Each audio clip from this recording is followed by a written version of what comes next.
আপনাদের এর আগের ভিডিওতে মেখলা চাদর কী করে কাটিং করতে হয় সেটা দেখিয়েছি। এবার আমি আপনাদের এই সেকেন্ড ভিডিওতে কী করে সেলাই করতে হয় সেটা দেখাবো। প্রথমে আমি চাদরের ধারগুলো মুড়ে নিচ্ছি।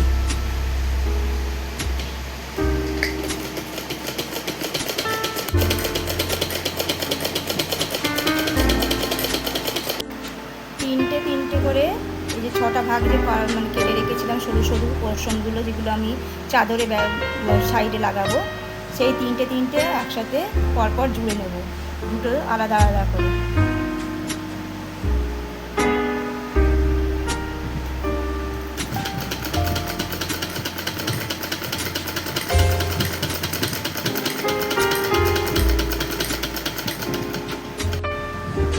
এই যে সরু পোর্শনগুলো এবার আমি 3টে করে জুড়ে নিয়েছি। এবার আমি এই চাদরের সঙ্গে সাইডে সাইডে জুড়ে দেবো।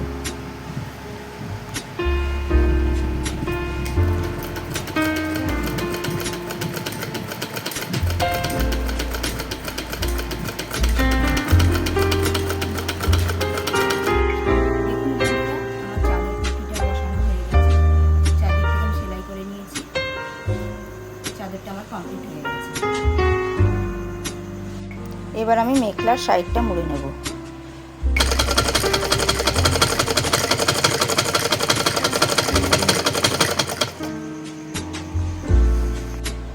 মেখলার সাইড দুটো আমি মুড়ে নিলাম। দেখুন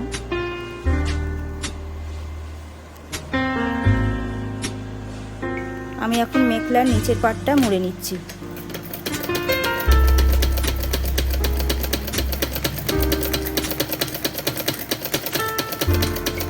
মেখলার নিচের পোর্শনটা আমার মোড়া হয়ে গেল। এবার আমি উপর পোর্শনটা মুড়ে দেব। বন্ধুরা আমি এবার মেখলার উপর পোর্শনটা মুড়ে নিচ্ছি।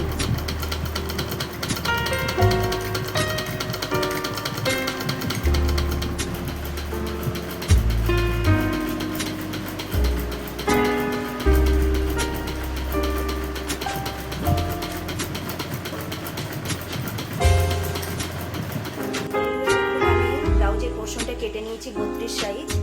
এটা পেছনের অংশ, এটা হাতার তলার দিকে এটা আমি লাগাবো ডিজাইনটা। এটা সামনের পোর্শনটা, আর এটা আমি অস্তরগুলো কেটে নিয়েছি। এটা আমি তৈরি করে আপনাদের কমপ্লিট দেখাবো। বন্ধুরা দেখুন আমি 32 সাইজ ব্লাউজ বানিয়ে ফেলেছি। এটা আমার কমপ্লিট হয়ে গেছে। এটা মেখলাটা এটা কমপ্লিট হয়ে গেছে, আর এটা চাদরটা পাড় লাগানো হয়ে গেছে। এটা আমার পুরো কমপ্লিট।